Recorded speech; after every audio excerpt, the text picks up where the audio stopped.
लेकिन जगन्नाथ मंदिर के भीतर कथा करना अलाउ नहीं है। क्यों?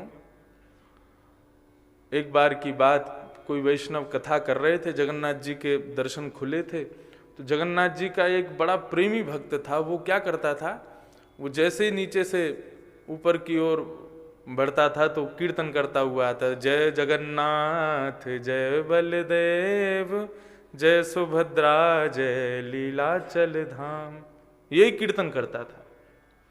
और कीर्तन करता ऐसे बिल्कुल उन्मुक्त होकर के, भुजा उठा करके खूब तेज तेज आवाज में कीर्तन करता था। और जब जगन्नाथ भगवान के सामने पहुंचता था तब तो उसके कंठ का स्वर इतना तीव्र हो जाता था कि पूरा मंदिर गुंजायमान होता था।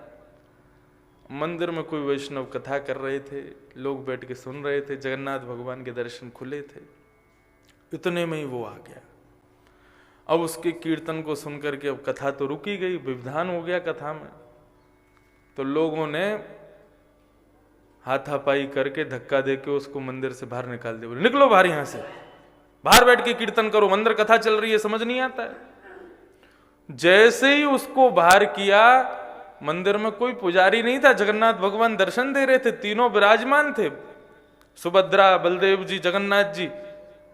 अपने आप जगन्नाथ भगवान ने अपनी किवाड़ बंद कर ली, दर्शन बंद कर ली अपने आप। पुजारियों ने जाकर के खूब प्रार्थना की, खूब गेट खटखटाए। अंदर से जगन्नाथ भगवान बोले,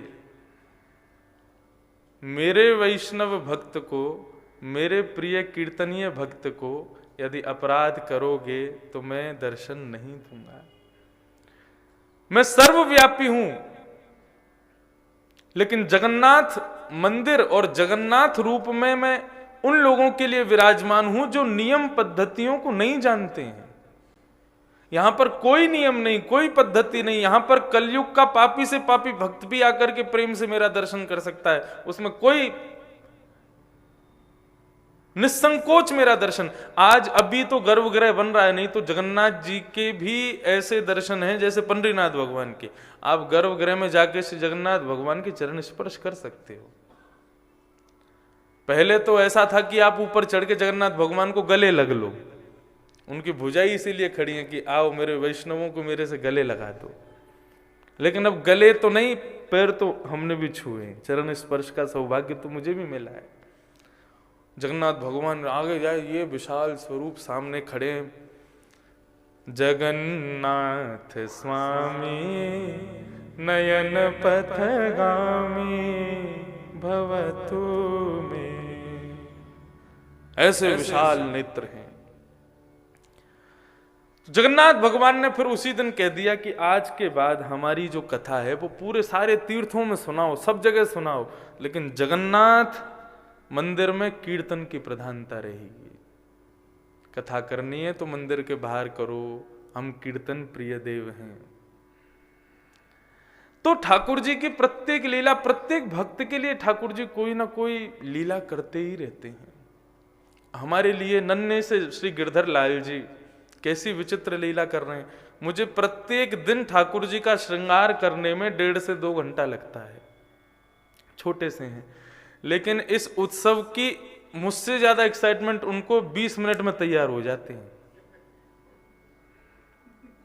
सुबह मंगला के बाद में ठाकुर जी को गोद में लेके बैठता हूं और हमेशा मुझको इतना समय लगता है, कभी यहां से बगलबंदी निकल जाएगी, कभी यहां से कुछ निकल जाएगा। अच्छा, इनके क्या है, इनके वस्त्र कोई बनाता नहीं है, इनके वस्त्र कोई नहीं बना पाया, क्योंकि हमारे लाल जी बिल्कुल, ये हाथ भी मेरा बड़ा है, इससे भी छोटे हैं। तो प्रत्येक अंग का जो आप दर्शन करते हैं वो तुरंत काट करके और उसको फिर पहनाया जाता है। तो मेरे पास में इतने बड़े बड़े कपड़े रखे होते हैं, उन्हीं में से काट काट के कैंची, मैं पूरा दर्जी बन जाता हूं जब इनकी सेवा करता हूं। मुझे सब पता है कितना पैर में आएगा, कितनी कछनी आएगी, कितना कैसे, वो सब काट काट के तुरंत धराता जाता हूं। तो 1.5 से 2 घंटा रोज समय लगता है, लेकिन उत्सव में 3 बार श्रृंगार होता है ठाकुर जी का। सुबह अभी श्रृंगार आरती हुई, अब इसके बाद श्रृंगार कब होगा, शाम को उत्सव के लिए, उसके बाद श्रृंगार होगा रात्रि शयन का। और तीनों बार में मैं देख रहा हूं, मुझे ज्यादा से ज्यादा 10, 15, 20 मिनट लास्ट ठाकुर जी तैयार। मतलब बिल्कुल तैयार बैठे, जैसे बालक होता है ना, उसको स्कूल भेजने को कहो तो वो तैयार होने में 1 घंटा लगाएगा, लेकिन उसको बोलो मेला में जाना है, घूमने जाना है, मूवी फट से तैयार हो जाएगा। ऐसे ही आप सब लोगों को देखने की उत्सुकता इतनी अच्छी है हमारे लाल जी की, आप सबको देखने के काजे तुरंत तैयार हो जाते हैं, तुरंत। और अभी देखो आज उत्सव पूरा होगा, कल उत्सव पूर्ण होते ही परसों से फिर 1.5-2 घंटा लगेंगे ही लगेंगे। तो ये सब हमें सुख देने के लिए ठाकुर जी लीला कर रहे हैं। भक्तों की प्रसन्नता, वैष्णवों की प्रसन्नता, संतों की प्रसन्नता, ब्राह्मणों की प्रसन्नता, गौ की प्रसन्नता, यही ठाकुर जी का मुख्य उद्देश्य है।